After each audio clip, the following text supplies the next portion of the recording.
Hello there. I was just on my way to present Club 2020 Daily. You know, it's the height of summer. We bring you a daily summary of all the latest from this incredible fortnight of Champions League and Europa League action. We've got news and views on the way from Germany and Portugal and Stratford, with 8 teams now in Lisbon ready for the start of the Champions League quarter-finals, but only 4 left in Germany after last night in the Europa. What a week of European football. An entire season's work is on the line. And they have a goal. Inter. United hit the post. Inter's lead is doubled. Penalty. Manchester United's new hero. Inter have done the business. Manchester United have made it. Wolves are dreaming, but who can reach out and grab it tonight? Shakhtar go in front with a minute and a half on the clock. Penalty kick. The goalkeeper with the save. The deflection takes it in. Shakhtar running Basel ragged. They're into the semi-finals. It's Ocampos. Wolverhampton Wanderers are out and in despair. Yeah, sad end for Wolves after that incredible season. Tuesday night, they go out 1-0 against Sevilla. Meanwhile, Shakhtar Donetsk putting Basel out of the competition with a 4-1. So they'll have a semi-final with Inter on Monday, and it's Sevilla who'll be taking on Man United on Sunday. The next 4 days are now going to be all about Champions League quarter-finals. Again, they're all one-legged again. They're all live on BT Sport. What a lineup of games starting tonight with Atalanta against Paris Saint-Germain. Here in the studio, we're joined by Julien Laurent, who's looking forward to the game, I think. He's literally just come in from Paris. What are they saying in the French capital, Jules? It's time to write history, really. History in the sense of how those quarterfinals are going to be played. Semi-final. And then reaching a semi-final for the first time in 25 years, you know, for PSG. It's a huge game for Atalanta, for PSG. I think for every football lover, because it would be a great game as well. But I feel already the stress coming the more we talk about it. Well, we're going to be talking about it a lot. I mean, it's such an interesting matchup. It's such a mismatch in so many ways. Lots of other things we're going to be talking about today as well, including, of course, last night's results. But also, we've been inviting throughout the show so far, the shows that we've been doing, your input with the hashtag Club 2020. Today, we would love to get your thoughts on who is the third best footballer in the world. It's a question which kind of begs another question, like who would be your top 2? But there are 4 options for you. Kylian Mbappe, Virgil van Dijk, Robert Lewandowski, and Kevin De Bruyne. You can read them for yourselves, no doubt. But anyway, Jules, who would be your pick as third? And actually, who would you make as your top 2? I think the top 2 are still the same top 2 that we've had for the last 10 years. I think you still have to put Cristiano there. He had a great season with Juve, although apart from domestically, he hasn't really worked out. I think Robert Lewandowski has to be the number 3, really. He's 53 goals. Even ahead of, say, Kevin? I think just a little bit ahead of Kevin. Right. It's interesting what you say about Cristiano Ronaldo. He has been extraordinary, but I'm wondering if we're beginning to see the moment when that duopoly actually comes to an end. Yeah, for sure. He's 35, but still, I think. Yeah. All right, well, looking forward to hearing your thoughts on that hashtag Club 2020. I've got a pile of papers here. I know it's unconventional, but I'm going to try and read what they say. They're all about Wolves. This is the British press on Wednesday morning reacting to Wolves' exit, what the Times describes as the end of the road for Wolves. Other takes, Mirror Sport has broken English. There you go. Wolves miss out on United semi, but Nuno refuses to blame Raul for his penalty howler. Penalty is the focus of attention elsewhere too. Wolves pay the penalty, says the Express. Nuno says Jimenez not to blame as Sevilla end European adventure. And in the Sun, Yellow Wolves, Sancho latest, which I read and it turns out there is none. But above that, there's the headline about Wolves. They've gone with, they think it's roll over. And it is very much now. And of course, the paper's talking about that. The fact that VAR, didn't pick up on the whole penalty business. I think we'll look at the action from the game. And there are many talking points from this. But Sevilla, that's now 19 games unbeaten, and they are looking pretty special. They are looking pretty special. They control the ball so well when they play. They have so much possession. This was the only real moment of danger. Would that be fair from Wolves? It had taken an early penalty for them to get their only goal in their last 16 game against Olympiacos, and it nearly worked for them again.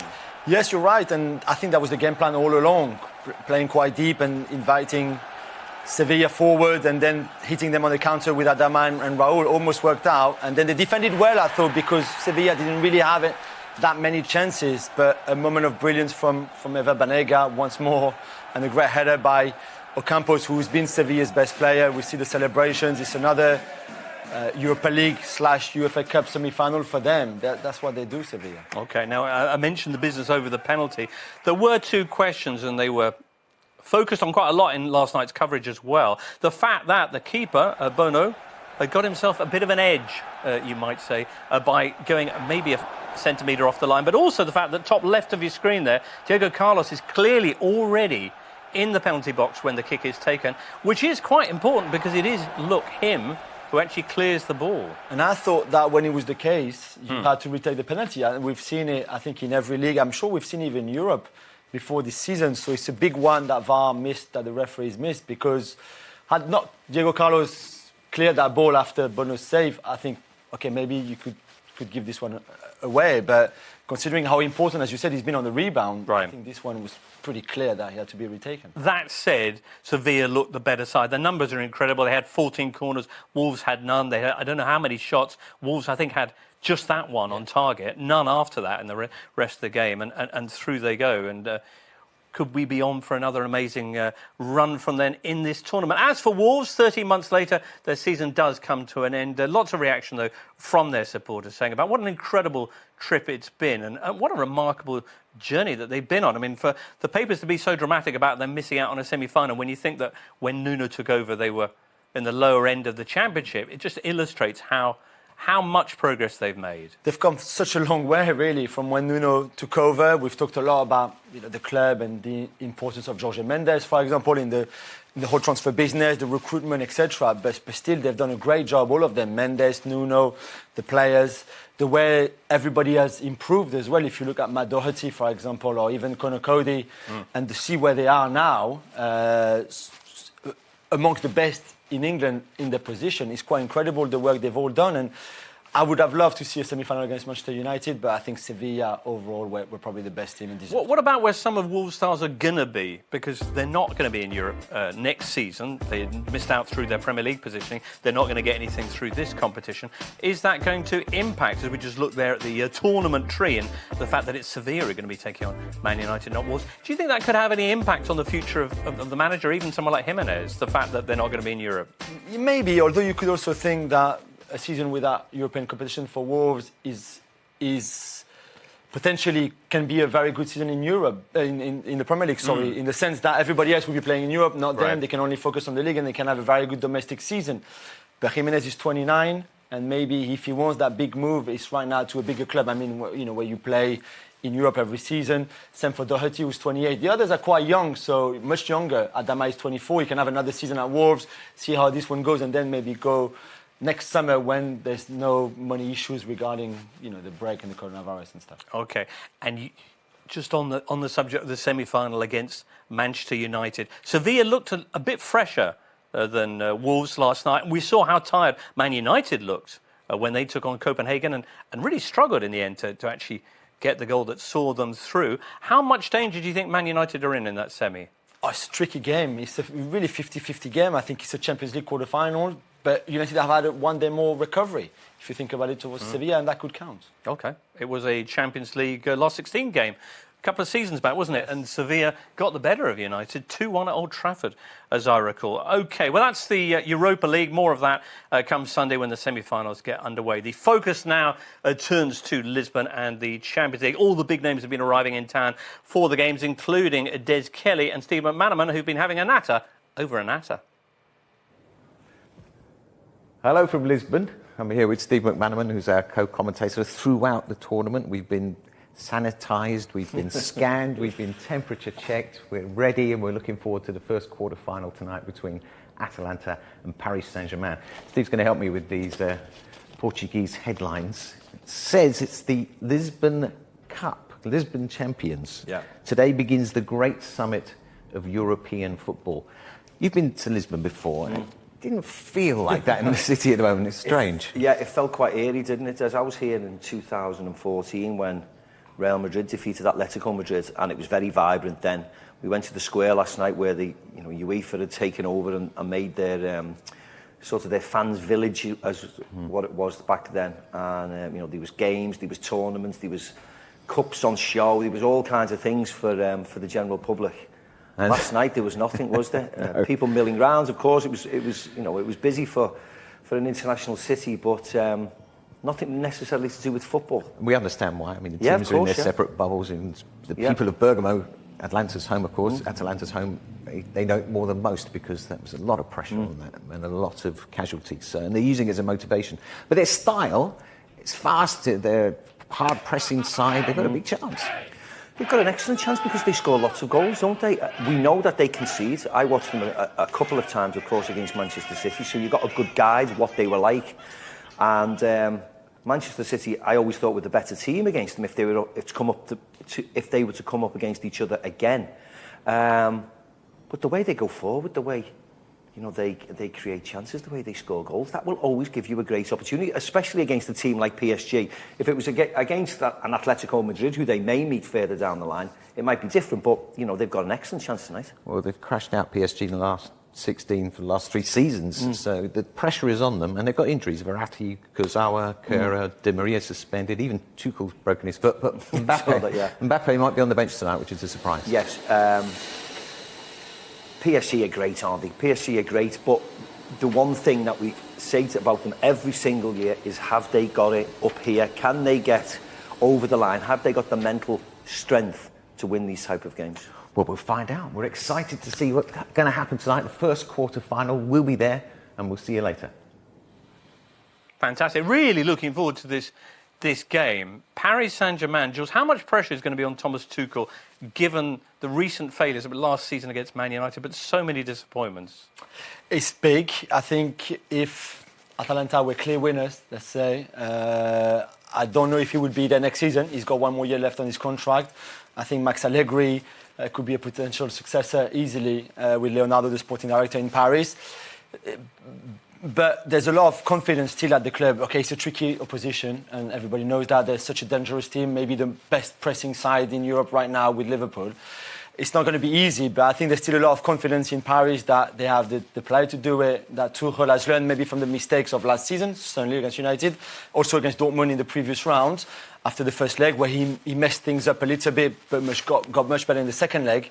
And they think they can do it, and they think they should do it as well. They think this is the kind of game where you're favourite and you should advance to the semi-final. OK. Kylian Mbappe, mentioned there by Des and Steve as being potentially on the bench this evening. That's potentially huge. It is, I mean, potentially huge would have been him to start, because you want your best players to be there for those kind of games.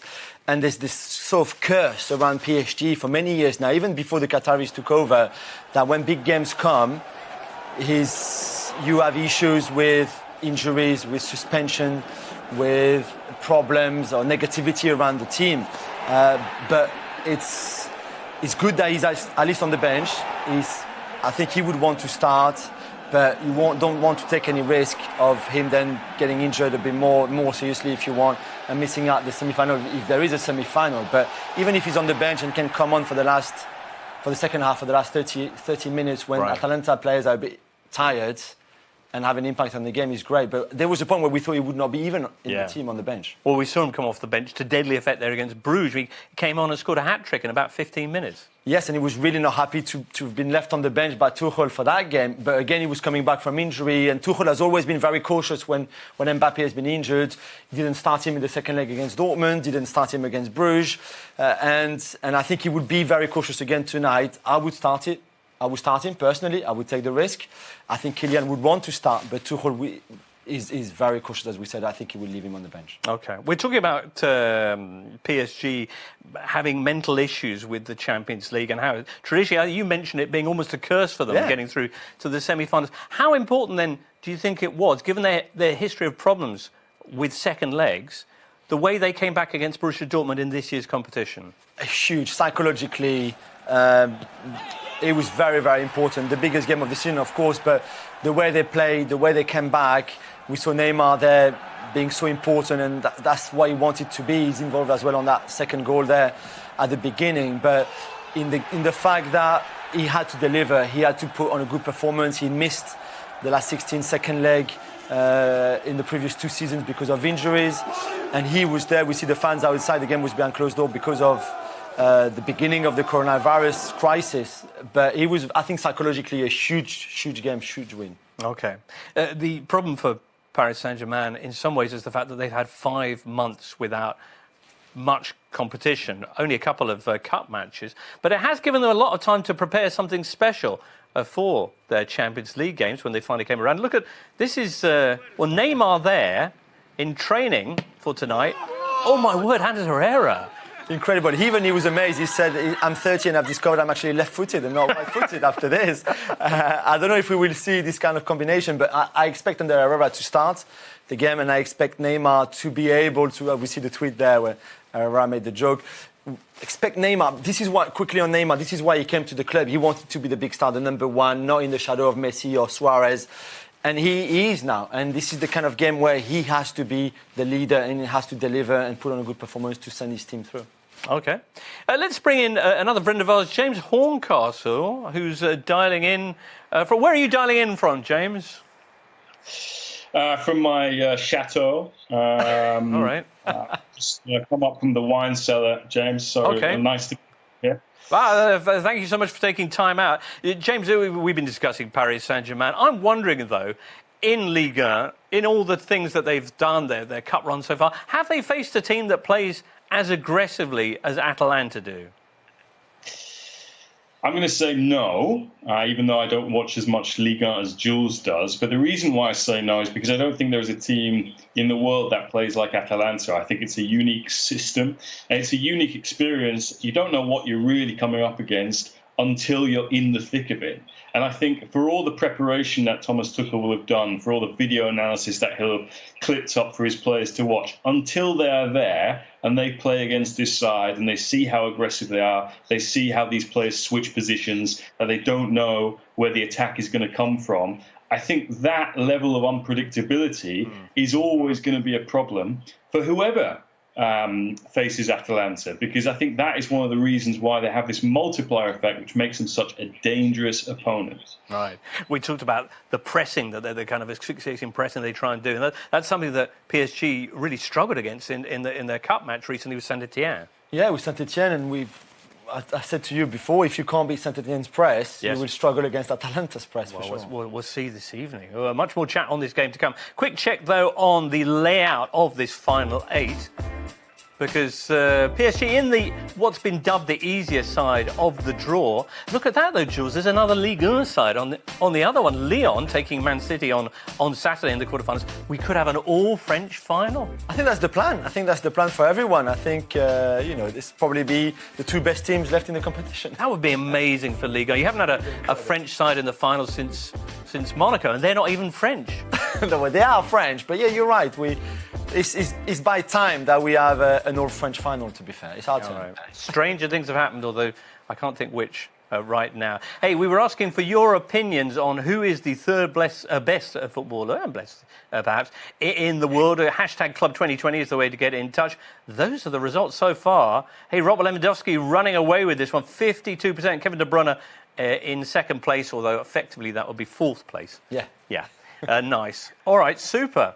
Now, a little bit of transfer news. Hearing confirmation that David Silva has gone to or has signed agreed terms with Lazio for 3 seasons. James, can you confirm?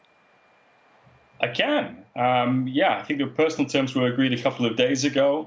They've just been going through the kind of fine print of it. His father ruled out that he was going to go back to Spain. I think at some stage there was this idea that he would go back and play for Valencia, and then that didn't materialise. And Lazio have been very ambitious in going about getting, what is a veteran-free transfer, but someone who will come in and play with them in the Champions League next year, because they're back for the first time in a long, long time. So great signing for them, and the prospect of a really good midfield as well, with Luis Alberto, Spanish international as well, and Sergei Milinkovic-Savic. So very exciting signing for Lazio and also for Serie A. Absolutely. All right. One very quick other bit of transfer news. Pierre-Emerick Højbjerg joining Spurs. So that's nice for them. All right. We are going to wrap this part of the show up. We've got loads more to come, though, from Club 2020 Daily here on the Banks Canal side in sweltering, sultry Streatham. Loads more to come, as I say. Very shortly, we're going to be looking again at tonight's clash. And the incredible team, Europe's fallen in love with them. They call them the goddess La Dea. We'll have more info on the DEA after this.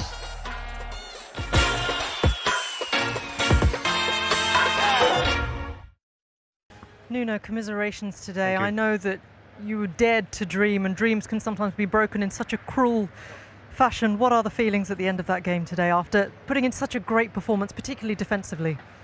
Yes, frustration in the last minute, something that happened to us too many times.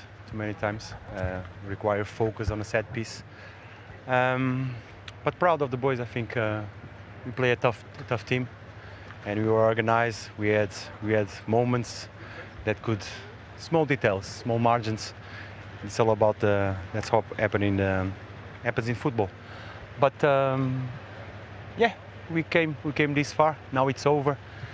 Let's rest and look for the future. Was there any chance of it being fatigue? It's been such a long season for you, and I know sometimes you can mentally switch off when it's so difficult. You're coming to the end. Did the players perhaps have the idea that extra time was coming? No, it was not about thinking extra time. They made us run. They made us run, and we made a big effort to control. But of course, there were players in the pitch that give everything, and of course the legs and the brain doesn't work so good. But like I said before, I think we must be proud of ourselves and admitting that we made some mistakes during this season that we have to rectify to be able to compete in a higher level, because the Premier League and Europe, to play against tough opponents, and if we must work harder on small details so we become stronger, and these situations and happen again, and we be able to compete against such a good team. But there was another incident at the beginning, of course, Raul's missed penalty. It looked like the Sevilla keeper was off his line and the players were encroaching the area as well. Should that penalty have been retaken? Should VAR picked up on it? I didn't saw the images. But if you tell me that, VAR shouldn't allow it. But I didn't saw the image, so I cannot give us a fair opinion on it. And if I tell you it looked quite definitive, does that hurt even more, the feeling that you are in no, right now? No, we cannot do anything about it. It's one more detail that will make us even more sad than we are now. No European football next season, of course, now, but how much, that doesn't take away from the success that you've had over the last 13 months. It's been such a long season and your players have overcome so many challenges to be here, haven't they? You must be proud, as you say, of that journey in itself. Yeah, we are here because we did things really good the previous season, and we did really good. We made the same classification with more points.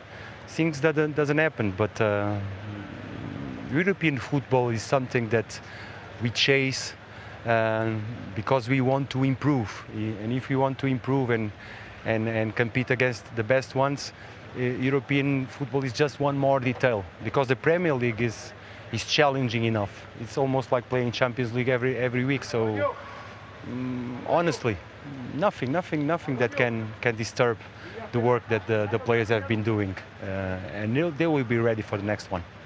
And what will you do then between now and the season? Get some rest and reflect on what's been a great campaign, and just look forward to fighting to get back into Europe again? Is that the aim? It's a short break. You cannot stop and start again. We have to now prepare well this period that we have to rest, and prepare really well the beginning of it. This is what we look, and the best way is look at things, how we did things.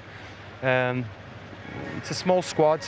We must be very proud, and now we need to make good decisions, so we cannot make mistakes like we did before. We need more players that can help us. I know it hurts today, but have you enjoyed the journey, the Of Europa course League we adventure? enjoy. I think everybody. A word to our fans back in Wolverhampton. I think we miss them.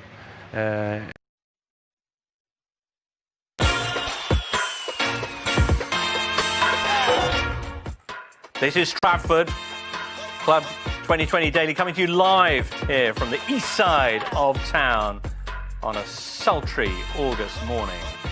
And this is Lisbon, destination for 8 of the best teams in the world. They're there for the Champions League quarter-finals. The action's getting underway tonight. It is huge, and it's all going to be live on BT Sport. Hello, Kevin. He has to wait all the way till Saturday for his game. That's a nice shot of London skyline, and it looks even better when you put these games on top of it. Tonight, Atalanta taking on PSG in a fairy tale Champions League quarter-final. Then tomorrow, RB Leipzig up against Atletico Madrid, the team that put out the holders, Liverpool. Woof. Friday, it's the FCB derby, Barcelona up against mighty Bayern Munich. And then, on Saturday, Manchester City taking on Lyon. It's not a foregone conclusion, that one. And then nothing is really with the format of this year's tournament. Many thanks to everyone who's got in touch with the hashtag Club 2020. We had your thoughts on who's the third best player in the world before. We'll ask you a new question now, though, and that is, what's been the greatest comeback in Champions League history? Let's have a look at what your votes have been so far. Oh, my word. PSG on the wrong end of that 6-1. Why are you doing this? The Romantada. You're I'm not breaking doing my heart anything. again. I only did some of those tweets, all right? That was, you have to say, Jules, painful though it was, that was one of the most extraordinary... we can talk about it later on, or not at all if you prefer, but Barcelona losing the first leg 4-0 and then coming back and winning 6-1. Just extraordinary. Incredible performance, and I think in those kind of games you need a bit of help, or the referee, for example, not to have the greatest of games, but also your key players to have a bigger game. And I think what people seem to forget, or tend to forget, is that the big star that night was not Lionel Messi, who had a very quiet game for his standards, or not Luis Suarez. The big king was Neymar. And what did PSG do? Well, when they could, they signed it. Yeah, nice one. It's nice if you can, isn't it? Yeah, of course. All right, well, we'll look back on that and some of the other classic comeback memories a little bit later on in the show. But right now, with some great ties on the way this week, here's the original Jersey boy, Andrew Mensah, with some of his favourite classic football shirts.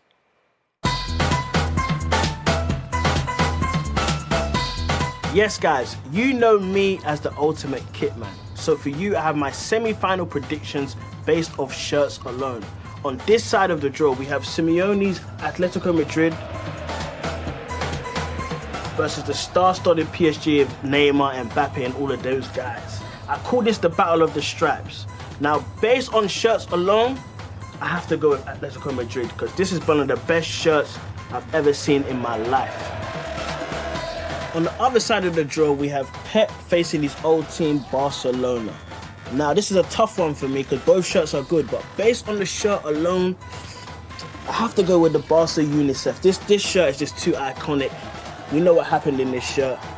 That's my final right here. That's all Spanish final based off the shirts alone.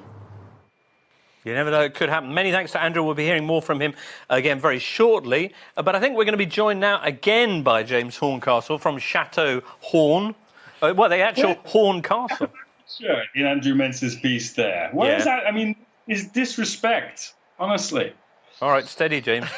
Steady. We've all got our favourites, and that's Andrew's. So now listen, Atalanta taking on PSG. It's only hours away now. Jules is super tense about it already. So many people, James, have fallen in love with the side from Bergamo this season. Why is that? Well, if you said that there was a team that was scoring 98 goals in the league this season that had put 7 past 3 different opponents and had beaten AC Milan 5-0, you'd probably think, oh, that's PSG doing what they do in the Liga in the Champions League. But no, it's Atalanta. It's this team from this town which has got 120,000 people in it.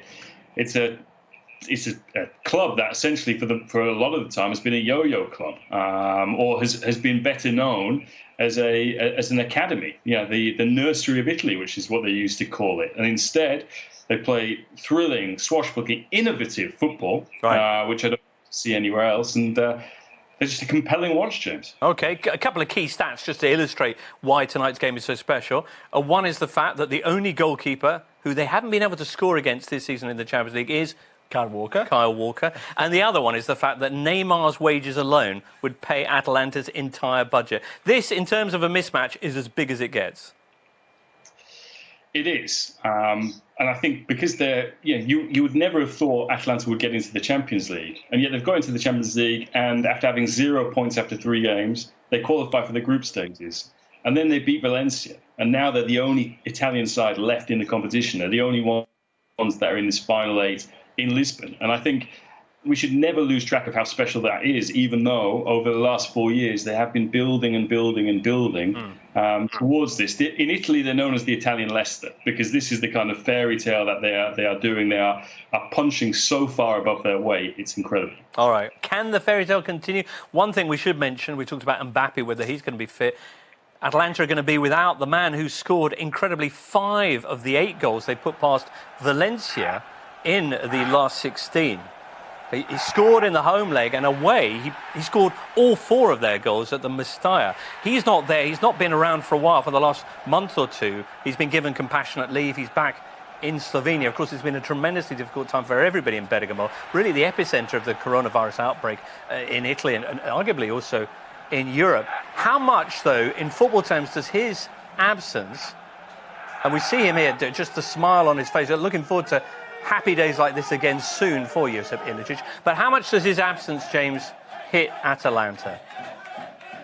Well, it's big, but you see that guy there with his shirt off. That's Papu Gomez, the captain, who is like Atalanta's GPS. He's so very difficult to pick up. And I think one of the reasons why they've been so good this season is because they've been able to replace or alternate players like Ilicic with Malinowski, Muriel. So just when you think those initial waves of attacks have finished, as you get to the 60th, 70th minute mark, on come these players, and they keep going. And that's why they're so kind of countercultural with respect to Italian football and its heritage, which was always, let's get 1 goal up and then defend the lead. Atalanta want to keep scoring. They want to keep going, and they do. And he'll be a big miss, but I don't think that that takes any of the kind of sting out of Atalanta's attack. What could be a bigger miss, actually, is Golini in goal, because he, he's not Ter Stegen, but he's still a very important goalkeeper for the way they play as well. And Sportiello, who is his replacement, hasn't played much this season. So that could be even bigger miss than Ilicic. Yeah, it's a blow. But, Golini's come on leaps and bounds since he left Aston Villa and Manchester United. So there you go. All right, James. Yeah, indeed so. A quick look at the tournament tree, because, as much as we say that PSG are in the easy side of the draw, so are the team from Bergamo, of course. And, if they get through this, you've got Leipzig and Atletico in their way before they could get to a potential final. That would be absolutely incredible. You call them the Leicester of Italy. That would be comparable with Claudio Ranieri's incredible season with the Foxes. All right, then. Well, Atalanta, you mentioned, they managed to come back from losing their first 3 group stage games and have made it all the way to the final 8 of this competition. Comebacks very much the topic of the day, and here is Andrew Mensah again. Yes, guys, Champions League is back and it's going to be absolutely mad. I'm not quite sure how they've pulled it off, but somehow they've made it happen. So in the spirit of pulling things back, we've created a top 5 list of the greatest ever comebacks in Champions League history. At number 5, Roma rise from the ruins and a Greek from Mount Olympus saves the day. Roma become only the 3rd team in Champions League history to overturn a 3-goal deficit from the first leg. Roma have risen from their ruins! I'm not sure what's more impressive, them reaching the semis or making Peter Drury go viral.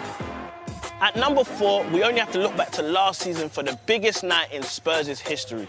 1 down from the first leg, 2-0 down on the night. For Spurs to make it an all-English final, they needed someone to turn Super Saiyan. Here's Dele Alli, here's Lucas Moura. Oh, they've done it! I cannot believe it! Moura's hat-trick took Pochettino's men to their first ever Champions League final. 3 is the magic number, as Barcelona scored 3 times in the final 7 minutes to overturn a 4-0 defeat in the first leg against PSG. Neymar chips it forward and Sergio Roberto has done it! Can you believe this? However, Barca was soon to get a taste of their own medicine. In second place is the night where Liverpool absolutely blew away Barca at Anfield. Trent's quick corner, Origi's sharp finish sent Liverpool to Madrid. They tore Barcelona napping! Liverpool will go on to beat Spurs to eventually lift their 6th European Cup. Now, can that comeback list really be credible if Liverpool's triumph in Istanbul isn't at number 1? The streets will never forget Jersey Dudek's wobbly legs during the penalty shootout to help Liverpool bring home their 5th European Cup. And Liverpool, against all odds, have won the Champions League. Nothing better in sport than a comeback. We've been asking for your favourite Champions League comebacks.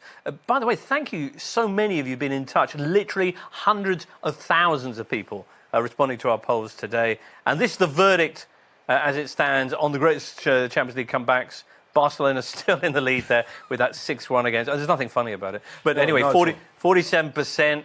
Liverpool's comeback last season against Barcelona, the flip side of the coin for the Catalans, 29%. Surprising to see that turnaround in the Champions League final, which is pretty unbeatable stuff, in Istanbul, only on 18%. And Spurs, I mean, that deserves more than 6%. And nowhere there, the Remontada, when Roma did to Barcelona, came back from 4-1 down, did them 3-0. James, what's your favourite? Do I need to ask?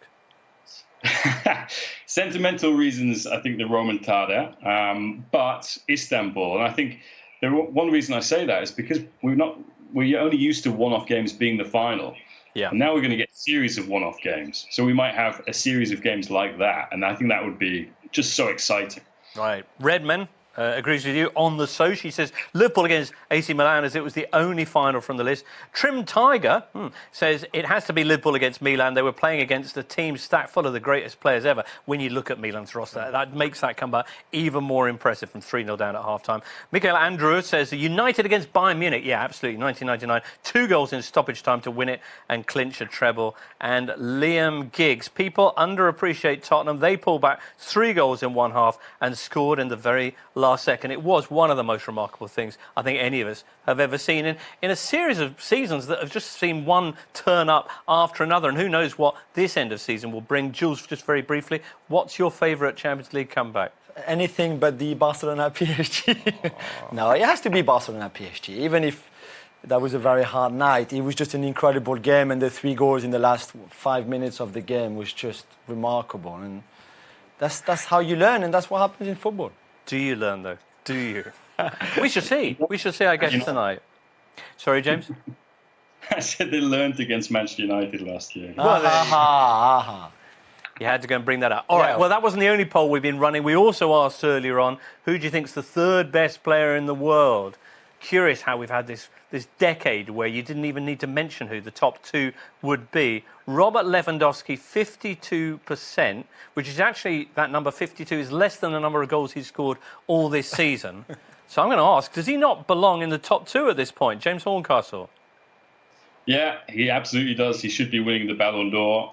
Jules, have a word with your friends at France Football. They should be awarding that trophy to Lewandowski. Yeah, I think undisputed best player in the world at the moment in 2020.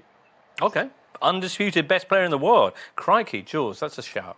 That's a shout. I still think, I mean, Messi and Ronaldo for the last 10 years and for everything that they've done are still probably the top 2. But yeah, I agree with James in the sense that in terms of form right now, Lewandowski is right up there. 13 goals in the Champions League already so far this campaign. The record is 17 by Cristiano. And potentially, Lewandowski has 3 games to score those 4 goals and to equal it. So I'm waiting to see if he can do it. Well, yeah, against Barcelona as well. On when is that? Friday night. Friday night. Oh, it's going to be extraordinary. Incredible. All these quarterfinals do look really, really interesting. Tonight, so Paris Saint-Germain against Atalanta. PSG, the team with the money, with the pedigree in many ways. Atalanta, the upstarts. Jules, what do you think is going to happen? I think it's going to be a great game, very open. We've discussed it with James before. I think there will be many goals, really. I do. I think both teams will score. Today's PSG's 50th anniversary. And yes, it's a young team, it's a young club. Please spare me all the jokes and the trolling. But I think it will be a wonderful, stop laughing, birthday present to go through to the semi-final. That reminds me to say happy 50th birthday to Alan Shearer. Wasn't it yesterday? No, that's going to be tomorrow, that's the remarkable thing. That's fine with me. PSG are only 1 day older than Alan Shearer. Remarkable. James, that's what Jules says. What do you think? I think the winner of this tie will reach the final. And I think it will be a 7-goal thriller. I think there's going to be lots and lots of goals going in. Of course, I've been backing them since day one, Atalanta. You still owe me lunch. Yeah. Martin de Roon said he would pay for 1,000 pizzas if they win the Champions League. That's more than you guys have offered me. So I'm going to say Atalanta. Magnificent. And who do you think they would be facing in the final if they get there? Bayern, yeah. All right, Jules. Probably, yeah. Okay. Very good. Well, the action getting underway this evening there at the Estadio da Luz as Atalanta take on Paris Saint-Germain. If you watch only one Champions League game, you're crazy, but if you do, make sure it's this one. It's going to be insane. And then Leipzig up against Atletico Madrid. That's on Thursday. Friday, confirmation that it is Barcelona against Bayern Munich. And then on Saturday, Manchester United taking on Lyon. A lot of people think that one is going to be an easy one for Man City. I'm not so sure. James Horncastle, thank you so much for being with us today. And to you, Jules, coming all the way in from Paris. It's great.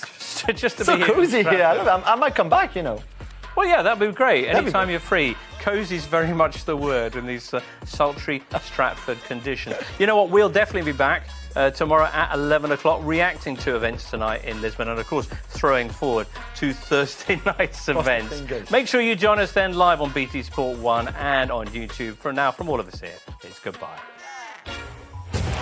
They continue this incredible chapter, and it will go on into the last 8. 3 seasons and last 16 exits, but not this time. The Champions League quarter-finals await.